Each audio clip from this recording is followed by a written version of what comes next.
ਸੱਜਣੋ ਤੇ ਮਿੱਤਰੋ, ਖੈਰ ਨਾਲ ਵਸੋ ਤੇ ਖਿੜਖਿੜ ਹੱਸੋ।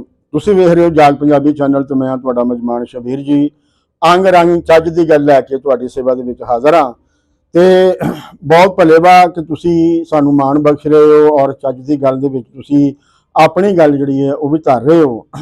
ਬਹੁਤ ਸਾਰੇ ਸਵਾਲ ਜਿਹੜੇ ਨੇ ਉਹ ਜਿਹੜੇ ਅਸੀਂ ਪਿਛਲੇ ਵਲੌਗ ਕੀਤੇ ਨੇ ਸੈਕੂਲਰਿਜ਼ਮ ਤੇ ਉਹਨਾਂ ਦੇ ਬਾਬਤ ਜਿਹੜਾ ਹੈ ਉਹ ਆਏ ਨੇ। ਔਰ ਖੁਸ਼ੀ ਇਸ ਗੱਲ ਦੀ ਹੈਗੀ ਕਿ ਤੁਸੀਂ ਇਸ ਦੇ ਬਾਰੇ ਬੜੀ ਗੰਭੀਰਤਾ ਦੇ ਨਾਲ ਜਿਹੜਾ ਹੈ ਇਸ ਵਿਸ਼ੇ ਨੂੰ ਜਿਹੜਾ ਹੈ ਤੁਸੀਂ ਲੈ ਰਹੇ ਹੋ ਔਰ ਇਸ ਨੂੰ ਤੁਸੀਂ ਅੱਜ ਦਾ ਜਿਹੜਾ ਨਾ ਸਭ ਤੋਂ ਵੱਡਾ ਮਸਲਾ ਜਿਹੜਾ ਹੈ ਉਹ ਸਮਝ ਰਹੇ ਹੋ। ਇਸ ਦੇ ਵਿੱਚ ਜਿਹੜੇ ਸਵਾਲਾਤ ਆਏ ਨੇ ਉਹ ਇਹ ਨੇ ਕਿ ਇਸ ਦੀ ਜਿਹੜਾ ਸਾਡਾ ਸਮਾਜ ਹੈ ਉਹ ਇਸ ਨੂੰ ਜਿਹੜਾ ਹੈ ਕਿਉਂ ਕਬੂਲ ਜਿਹੜਾ ਹੈ ਨਹੀਂ ਕਰ ਰਿਹਾ, ਜਿਹੜਾ ਸੈਕੂਲਰਿਜ਼ਮ ਜਿਹੜਾ ਹੈ ਔਰ ਕਿਉਂ ਨਹੀਂ ਅਸੀਂ ਇੱਕ ਸੈਕੂਲਰ ਸਟੇਟ ਬਣਨ ਦੀ ਤਰਫ ਜਿਹੜਾ ਹੈ ਉਹ ਜਾ ਰਹੇ। ਤੇ ਉਸ ਦੇ ਬਾਰੇ ਅਰਜ਼ ਹੈ ਕਿ ਇਹ ਇੱਕ ਤੇ ਜਿਹੜਾ ਪਾਕਿਸਤਾਨ ਦਾ ਬਣਨਾ ਹੈ ਇਸ ਨੂੰ ਸਮਝਣਾ ਜਿਹੜਾ ਨਾ ਬਹੁਤ ਜ਼ਰੂਰੀ ਹੈ ਕਿ ਇਹ ਜਿਹੜਾ ਪਾਕਿਸਤਾਨ ਹੈ ਇਸ ਦੀ ਹੋਂਦ ਜਿਹੜੀ ਹੈ ਉਹ ਕਿਸ ਤਰ੍ਹਾਂ ਹੋਈ, ਉਹ ਕਿਹੜੀਆਂ ਕੂਵਤਾਂ ਸਨ ਕਿ ਜਿਨ੍ਹਾਂ ਨੇ ਇਹ ਜਿਹੜਾ ਇਸ ਨੂੰ ਹੋਂਦ ਦੇ ਵਿੱਚ ਲਿਆਂਦਾ, ਜਾਂ ਇਹ ਆਪ ਮੁਹਾਰੇ ਜਿਹੜਾ ਹੈ ਹੋਂਦ ਦੇ ਵਿੱਚ ਜਿਹੜਾ ਹੈ ਉਹ ਆ ਗਿਆ।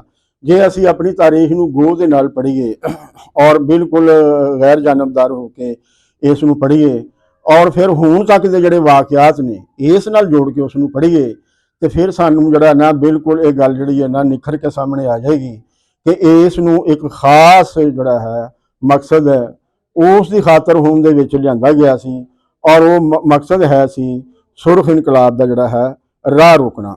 ਸੋ ਉਹ ਜਿਹੜਾ ਸੁਰਖ ਇਨਕਲਾਬ ਦਾ ਜਿਹੜਾ ਰਾਹ ਰੋਕਣਾ ਹੈ ਉਹ ਉਸ ਦਾ ਖਤਰਾ ਕਿਹਨੂੰ ਸੀ? ਉਸ ਦਾ ਖਤਰਾ ਹਿੰਦੁਸਤਾਨ ਦੀ ਲੁਕਾਈ ਜਿਹੜੀ ਹੈ ਉਸ ਨੂੰ ਤੇ ਨਹੀਂ ਸੀ ਹੈ ਔਰ ਇਸ ਦੇ ਉੱਤੇ ਜਿਹੜਾ ਹੈ ਹਾਕਮ ਵੀ ਜਿਹੜੇ ਉਹ ਅੰਗਰੇਜ਼ ਸਨ।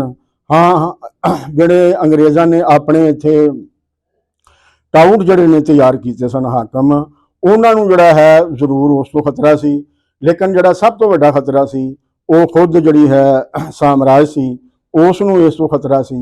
ਲਿਹਾਜ਼ਾ ਉਸ ਨੇ ਇਸ ਦੀ ਪਹਿਲਬੰਦੀ ਕਰਦਿਆਂ ਹੋਇਆਂ ਇੱਕ ਐਸੀ ਜਿਹੜੀ ਉਹਨਾਂ ਨੇ ਮਨਸੂਬਾਬੰਦੀ ਕੀਤੀ ਕਿ ਸੁਰਖ ਇਨਕਲਾਬ ਜਿਹੜਾ ਹੈ ਉਹ ਅਫਗਾਨਿਸਤਾਨ ਦੇ ਅੰਦਰ ਜਿਹੜਾ ਹੈ ਉਹ ਫਸ ਕੇ ਰਹਿ ਜਾਵੇ, ਉਹ ਅੱਗੇ ਨਾ ਵਧੇ। ਜੇ ਹਿੰਦੁਸਤਾਨ ਦੇ ਅੰਦਰ ਸੁਰਖ ਇਨਕਲਾਬ ਆ ਜਾਂਦਾ ਤੇ ਫਿਰ ਦੁਨੀਆ ਦੀ ਜਿਹੜੀ ਸ਼ਕਲ ਹੈ ਉਹ ਅੱਜ ਹੋਰ ਹੋਣੀ ਸੀ। ਸੋ ਇਸ ਕਰਕੇ ਇਸ ਦੀ ਜਿਹੜੀ ਹੋਂਦ ਹੈ ਉਸ ਨੂੰ ਜਿਹੜਾ ਹੈ ਲਿਆਂਦਾ ਗਿਆ। ਕਿਉਂਕਿ ਸਾਡੇ ਕੋਲ ਵੇਲਾ ਥੋੜਾ, ਅਸੀਂ ਵੇਰਵੇ ਦੇ ਨਾਲ ਇਸ ਤੇ ਜਿਹੜਾ ਹੈ ਉਹ ਜੇ ਫਿਲਹਾਲ ਗੱਲ ਨਹੀਂ ਕਰ ਸਕਦੇ। ਉਹ ਜਦੋਂ ਅਸੀਂ ਇਤਿਹਾਸ ਦੇ ਚੈਪਟਰ ਦੇ ਵਿੱਚ ਆਵਾਂਗੇ ਤੇ ਫਿਰ ਅਸੀਂ ਉਸ ਤੇ ਜਿਹੜਾ ਹੈ ਵੇਰਵੇ ਦੇ ਨਾਲ ਜਿਹੜਾ ਹੈ ਉਹ ਗੱਲ ਕਰਾਂਗੇ। ਉਸ ਤੋਂ ਬਾਅਦ ਉਹਨਾਂ ਨੇ ਜਿਹੜਾ ਹਾਕਮ ਤਬਕਾ ਜਿਹੜਾ ਇੱਥੇ ਮੁਸੱਲਤ ਕਰਕੇ ਸਾਡੇ ਉੱਤੇ, ਉਹਨਾਂ ਦੇ ਲਾਭ ਵਿੱਚ ਹੈਗਾ ਸੀ ਕਿ ਇਹ ਸੈਕੂਲਰ ਸਟੇਟ ਜਿਹੜੀ ਹੈ ਉਹ ਨਾ ਬਣੇ। ਉਹਨਾਂ ਨੇ ਪਹਿਲ ਦਿਨ ਤੋਂ ਹੀ ਇਹ ਜਿਹੜਾ ਬਿਆਨੀਆ ਜਿਹੜਾ ਹੈ ਇਹ ਰੱਖਿਆ ਕਿ ਇਹ ਜਿਹੜਾ ਪਾਕਿਸਤਾਨ ਹੈ ਇਹ ਇਸਲਾਮ ਦਾ ਕਿਲਾ ਹੈ ਔਰ ਜਿਹੜਾ ਕਸ਼ਮੀਰ ਹੈ ਇਸ ਨੂੰ ਅਸੀਂ ਜਿਹੜਾ ਹੈ ਉਹ ਪਾਕਿਸਤਾਨ ਦਾ ਹਿੱਸਾ ਬਣਾਉਣਾ ਹੈ। ਇਹ ਜਿਹੜੀ ਸਟੇਟ ਜਿਹੜਾ ਬਿਆਨੀਆ ਉਹਨਾਂ ਨੇ ਬਣਾਇਆ, ਇਹ ਬਿਆਨੀਆ ਪਾਕਿਸਤਾਨ ਦੀ ਲੁਕਾਈ ਦੇ ਲਾਭ ਦੇ ਵਿੱਚ ਤੇ ਨਹੀਂ ਸੀ ਹੈ, ਲੇਕਿਨ ਜਿਹੜਾ ਹਾਕਮ ਮੇਲ ਸੀ ਉਸ ਦੇ ਲਾਭ ਦੇ ਵਿੱਚ ਜਿਹੜਾ ਹੈ ਇਹ ਜ਼ਰੂਰ ਹੈ ਸੀ। ਔਰ ਫਿਰ ਦੂਸਰੀ ਹੈ ਕਿ ਇੱਥੇ ਛੜਾ ਸਿਰਫ ਤਬਕੇ ਦਾ ਹੀ ਮਸਲਾ ਨਹੀਂ ਸੀ, ਬਲਕਿ ਸਟੇਟ ਦਾ ਜਿਹੜਾ ਇੱਕ ਵੱਡਾ ਅੰਗ ਹੈ ਫੌਜ ਦੀ ਸ਼ਕਲ ਦੇ ਵਿੱਚ, ਇਹ ਉਸ ਦਾ ਸਭ ਤੋਂ ਵੱਡਾ ਜਿਹੜਾ ਹੈ ਉਹ ਮਸਲਾ ਸੀ। ਕਿਉਂਕਿ ਸਭ ਤੋਂ ਜ਼ਿਆਦਾ ਲਾਹੇਵੰਦ ਜਿਹੜੇ ਸਨ ਉਹ ਬਣ ਗਏ ਔਰ ਉਹ ਪਾਕਿਸਤਾਨ ਦੀ ਜਿਹੜੀ ਪਾਲਿਸੀ ਕੀ ਹੋਵੇਗੀ ਇਸ ਦੇ ਠੇਕੇਦਾਰ ਵੀ ਜਿਹੜਾ ਹੈ ਉਹ ਬਣ ਗਏ। ਸੋ ਅੱਗੇ ਜਿਹੜੇ ਸਿਆਸਤਦਾਨ ਨੇ ਉਹ ਬਸ ਉਹਨਾਂ ਦੇ ਜਿਹੜੇ ਹੈ ਟਾਊਟ ਬਣ ਕੇ ਹੀ ਇਹ ਰਹਿ ਗਏ। ਸੋ ਉਹਨਾਂ ਨੇ ਜਿਹੜਾ ਇੱਥੇ ਤਾਲੀਮੀ ਵਿਹਾਰ ਜਿਹੜਾ ਹੈ ਉਹ ਦਿੱਤਾ। ਇੱਥੇ ਜਿਹੜੀ ਉਹਨਾਂ ਨੇ ਰਹਿਤਲ ਜਿਹੜੀ ਉਹ ਸਾਰੀ ਦੀ ਸਾਰੀ ਜਿਹੜੀ ਸੀ ਉਹ ਹਿੰਦੂ ਦੁਸ਼ਮਣੀ ਦੇ ਉੱਤੇ ਸੀ। ਉਹ ਸਾਰੀ ਦੀ ਸਾਰੀ ਜਿਹੜੀ ਸੀ ਜਿਹੜੀ ਇਸਲਾਮੀ ਤਾਰੀਖ ਬਿਆਨ ਕਰਦੀ ਸੀ ਉਹ ਕੁਫਾਰ ਦੇ ਖਿਲਾਫ ਜਿਹੜਾ ਹੈ ਸਾਨੂੰ ਜਿਹਾਦ ਕਰਦੇ ਹੋਏ ਮੁਸਲਮਾਨ ਜਿਹੜੇ ਨੇ ਉਹ ਨਜ਼ਰ ਆਉਂਦੇ ਔਰ ਉਸ ਜਿਹਾਦ ਦੀ ਜਿਹੜੀ ਵਜ੍ਹਾ ਜਿਹੜੀ ਦੱਸੀ ਗਈ ਉਹ ਜਜ਼ਬਾ ਈਮਾਨੀ ਜਿਹੜਾ ਸੀ ਉਹ ਦੱਸੀ ਗਈ। ਜਿਹੜੀ ਹੁਣ ਬਾਲਾਂ ਨੂੰ ਜਿਸ ਤਰ੍ਹਾਂ ਦਾ ਤੁਸੀਂ ਤਿਆਰ ਕੀਤਾ, ਜਿਸ ਤਰ੍ਹਾਂ ਦੀ ਉਹਨਾਂ ਦੀ ਜ਼ਿਹਨ ਦੀ ਉਸਾਰੀ ਕੀਤੀ, ਉਹ ਉਵੇਂ ਦੇ ਬਣ ਗਏ ਔਰ ਉਹ ਇਸ ਤਰ੍ਹਾਂ ਦੇ ਬਣ ਗਏ ਕਿ ਅੱਜ ਅਗਰ ਖੁਦ ਸਟੇਟ ਵੀ ਉਹਨਾਂ ਨੂੰ ਠੀਕ ਕਰਨਾ ਚਾਹੇ ਤੇ ਉਹਨੂੰ ਵੀ ਇੱਕ ਜਿਹੜਾ ਨਾ ਵੇਲਾ ਲੱਗੇਗਾ ਔਰ ਉਸ ਨੂੰ ਵੀ ਜਿਹੜਾ ਹੈ ਬੜਾ ਯਤਨ ਵਾਹ ਕਰਕੇ ਜਿਹੜਾ ਹੈ ਇਸ ਮਾਮਲੇ ਨੂੰ ਜਿਹੜਾ ਹੈ ਉਹ ਸਿੱਧਾ ਕਰਨਾ ਪਏਗਾ। ਫਿਲਹਾਲ ਤੇ ਜਿਹੜੀ ਸਾਡੀ ਸਟੇਟ ਹੈ ਉਹ ਇਸ ਰਾਹ ਤੇ ਚੱਲਣ ਲਈ ਬਿਲਕੁਲ ਜਿਹੜਾ ਹੈ ਉਹ ਤਿਆਰ ਨਹੀਂ ਹੈ। ਹਾਲਾਂਕਿ ਉਸ ਦੀ ਇਸ ਪਾਲਿਸੀ ਦੇ ਤਹਿਤ ਇੱਕ ਜਿਹੜਾ ਅੰਗ ਹੈ ਉਹ ਸਾਡੇ ਕੋਲੋਂ ਟੁੱਟ ਚੁੱਕਿਆ ਹੈ, ਅਲੱਗਾ ਹੋ ਚੁੱਕਿਆ ਹੈ। ਲੇਕਿਨ ਜਿਨ੍ਹਾਂ ਨੇ ਨਹੀਂ ਸਿੱਖਣਾ ਉਹ ਕਿਸੇ ਵੀ ਹਾਦਸੇ ਤੋਂ ਕੁਝ ਨਹੀਂ ਸਿੱਖਦੇ। ਸੋ ਅਸੀਂ ਇੱਥੇ ਬਹੁਤ ਸਾਰੇ ਹਾਦਸੇ ਹੋ ਚੁੱਕੇ ਨੇ, ਲੇਕਿਨ ਅਸੀਂ ਕਿਸੇ ਵੀ ਹਾਦਸੇ ਤੋਂ ਜਿਹੜਾ ਹੈ ਕੁਝ ਨਹੀਂ ਸਿੱਖਿਆ। ਅਸੀਂ ਜਿਹੜੀ ਦੁਨੀਆ ਹੈ ਉਸ ਦੀ ਵੀ ਅਸੀਂ ਆਪਣੀ ਜਿਹੜੀ ਹੈ ਤਸ਼ਰੀਹ ਕਰਨੇ ਹਾਂ, ਲੇਕਿਨ ਸੋਸ਼ਲ ਮੀਡੀਆ ਦੇ ਆਉਣ ਦੇ ਨਾਲ ਦੁਨੀਆ ਦੀ ਜਿਹੜੀ ਹਕੀਕਤ ਹੈ ਉਹ ਹੁਣ ਆਮ ਆਦਮੀ ਤੱਕ ਜਿਹੜਾ ਹੈ ਉਹ ਆਪਣੀ ਸ਼ੁਰੂ ਹੋ ਗਈ ਹੈ। ਔਰ ਉਸ ਦੇ ਵਿੱਚ ਜਿਹੜੇ ਨੇ ਇਹ ਸਵਾਲ ਜਿਹੜੇ ਨੇ ਨਾ ਹੁਣ ਤੇਜ਼ੀ ਦੇ ਨਾਲ ਜਿਹੜਾ ਹੈ ਉਹ ਉੱਭਰ ਰਹੇ ਨੇ, ਔਰ ਇਸ ਦੇ ਉੱਤੇ ਜਿਹੜੀ ਹੈ ਉਹ ਗੱਲਬਾਤ ਜਿਹੜੀ ਹੋ ਰਹੀ ਹੈ। ਇਸੇ ਕਰਕੇ ਅਸੀਂ ਵੀ ਇਸ ਦੇ ਵਿੱਚ ਜਿਹੜਾ ਸੀ ਇਹ ਸਿਲਸਿਲਾ ਇਹ ਛੇੜਿਆ ਕਿ ਜਿਹੜੀ ਸਟੇਟ ਦੀ ਜਿਹੜੀ ਨੋਇਤ ਹੈ ਉਹ ਸੈਕੂਲਰ ਡੈਮੋਕ੍ਰੈਟਿਕ ਜਿਹੜੀ ਹੈ ਉਹ ਹੋਣੀ ਚਾਹੀਦੀ ਹੈ। ਤੇ ਅਸੀਂ ਜਿਹੜੀ ਗੱਲ ਪਿਛਲੇ 3 ਵਲੌਗ ਦੇ ਵਿੱਚ ਕਰ ਰਹੇ ਹਾਂ ਉਹ ਸੈਕੂਲਰਿਜ਼ਮ ਦੇ ਉੱਤੇ ਹੀ ਜਿਹੜਾ ਹੈ ਉਹ ਕਰ ਰਹੇ ਹਾਂ, ਜਿਹਦੇ ਵਿੱਚ ਅਸੀਂ ਦੱਸਿਆ ਕਿ ਦੁਨੀਆ ਦੇ ਵਿੱਚ ਜਿਹੜੇ ਨੇ ਕਾਮਯਾਬ ਸਟੇਟਾਂ ਜਿਹੜੀਆਂ ਨੇ ਉਹ ਹੀ ਨੇ ਜਿਹੜੀਆਂ ਕਿ ਸੈਕੂਲਰ ਡੈਮੋਕ੍ਰੈਟਿਕ ਨੇ। ਔਰ ਦੂਸਰਾ ਇਹ ਵੀ ਕਿ ਹਿੰਦੁਸਤਾਨ ਦਾ ਜਿਹੜਾ ਕਲਚਰ ਹੈ ਉਸ ਦੇ ਵਿੱਚ ਸੈਕੂਲਰਿਜ਼ਮ ਦੀਆਂ ਨੀਹਾਂ ਜਿਹੜੀਆਂ ਨੇ ਉਹ ਕਿੰਨੀਆਂ ਡੂੰਘੀਆਂ ਨੇ ਤੇ ਕਿੰਨੀਆਂ ਜਿਹੜੀਆਂ ਨੇ ਉਹ ਮਜ਼ਬੂਤ ਹੈ। ਲੇਕਿਨ ਚੂੰਕਿ ਅਸੀਂ ਆਪਣੀਆਂ ਕਿਤਾਬਾਂ ਦੇ ਵਿੱਚ, ਆਪਣੇ ਕੋਰਸ ਦੇ ਵਿੱਚ ਆਪਣੀ ਕਿਸੇ ਮਕਾਮੀ ਤਾਰੀਖ ਦਾ ਜ਼ਿਕਰ ਹੀ ਕੋਈ ਨਹੀਂ ਹੈ, ਮਕਾਮੀ ਹੀਰੋ ਦਾ ਜਿਹੜਾ ਇੱਥੇ ਜ਼ਿਕਰ ਹੀ ਕੋਈ ਨਹੀਂ ਹੈ, ਇਸ ਸਮੇਂ ਜਿਹੜੇ ਕਲਮਕਾਰ ਨੇ ਉਹਨਾਂ ਦਾ ਜ਼ਿਕਰ ਹੀ ਕੋਈ ਨਹੀਂ ਹੈ।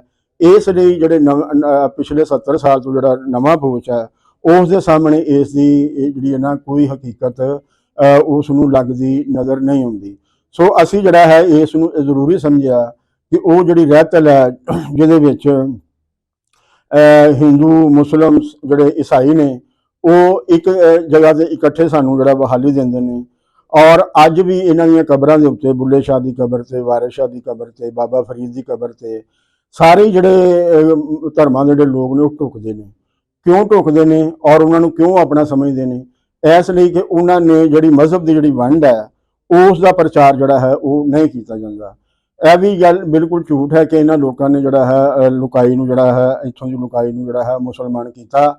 ਵਾਰਿਸ ਸ਼ਾਹ ਨੇ, ਬੁੱਲੇ ਸ਼ਾਹ ਨੇ ਕਿਸੇ ਬੰਦੇ ਨੂੰ ਜਿਹੜਾ ਹੈ ਕੋਈ ਇੱਕ ਵੀ ਬੰਦੇ ਨੂੰ ਮੁਸਲਮਾਨ ਜਿਹੜਾ ਹੈ ਉਹ ਨਹੀਂ ਕੀਤਾ। ਜੇ ਬੁੱਲੇ ਸ਼ਾਹ ਨੇ ਇੱਥੇ ਬੰਦੇ ਮੁਸਲਮਾਨ ਕੀਤੇ ਸਨ ਤੇ ਫਿਰ ਉਹਦੇ ਖਿਲਾਫ ਕੁਫਰ ਦਾ ਫਤਵਾ ਕਿਉਂ ਆਇਆ?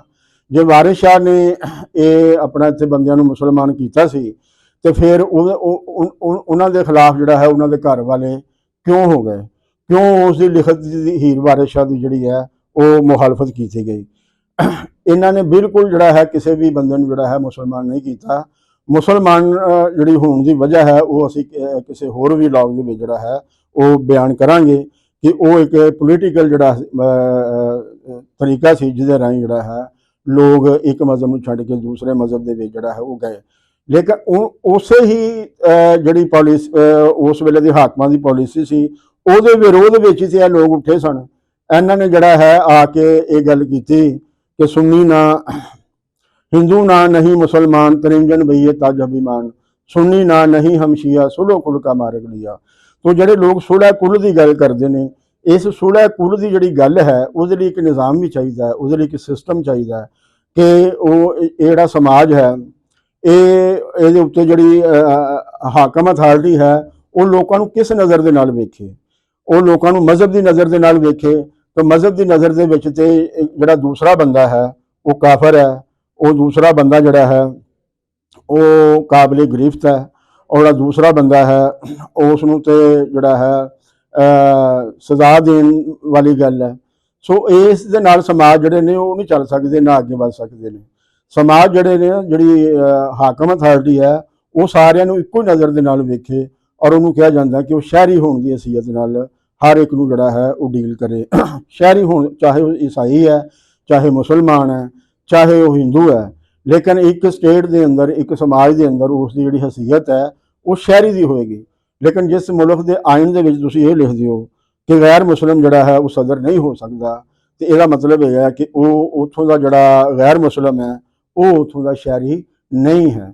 सो इत्थे ते जिहड़ा साडा जिथे आलम है कि जिहड़े मुसलमान ने वो भी शहरी नहीं हैगे, क्योंकि शहरी वो होंदा है जिन्हों के राइट्स होंदे ने, उन्होंने राइट्स होंदा है बोलण दा, उन्होंने राइट्स होंदा है अपने जिहड़ी विचारधारा है उसदे उन्होंने बयान करन दा, उसते लिखण दा। सानूं ते अजे तक यह भी पूरी आज़ादी जिहड़ी है वो नहीं मिली। सो अजे तक सारियां आज़ादियां साडियां जिहड़ियां ने ये अधूरियां ने।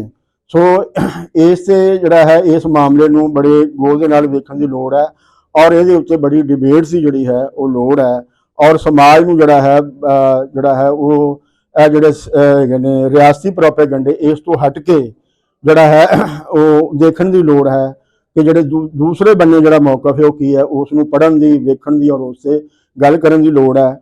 ਅਸੀਂ ਵੀ ਇਹ ਜਿਹੜੀ ਗੱਲ ਹੈ ਇਸੇ ਲਈ ਛੇੜੀ ਹੈ। ਅਸੀਂ ਵੀ ਹੌਲੀ ਹੌਲੀ ਤੇ ਥੋੜ੍ਹੀ ਥੋੜ੍ਹੀ ਗੱਲ ਜਿਹੜੀ ਹੈ ਉਹ ਤੁਹਾਡੇ ਸਾਹਮਣੇ ਲਿਆ ਰਹੇ ਹਾਂ ਔਰ ਖੁਸ਼ੀ ਦੀ ਗੱਲ ਹੈ ਕਿ ਤੁਸੀਂ ਇਸ ਦੇ ਵਿੱਚ ਜਿਹੜੀ ਹੈ ਨਾ ਭਰਵੀਂ ਰਲਤ ਕਰ ਰਹੇ ਹੋ। ਮੈਨੂੰ ਆਸ ਹੈ ਕਿ ਤੁਸੀਂ ਅੱਜ ਦੀ ਜਿਹੜਾ ਵਲੌਗ ਹੈ ਇਸ ਦੇ ਵਿੱਚ ਵੀ ਭਰਵੀਂ ਰਲਤ ਕਰੋਗੇ ਔਰ ਸਾਡੇ ਨਾਲ ਕਮੈਂਟਸ ਦੀ ਸ਼ਕਲ ਵਿੱਚ ਆਪਣੇ ਵਿਚਾਰ ਸਾਂਝੇ ਕਰੋਗੇ।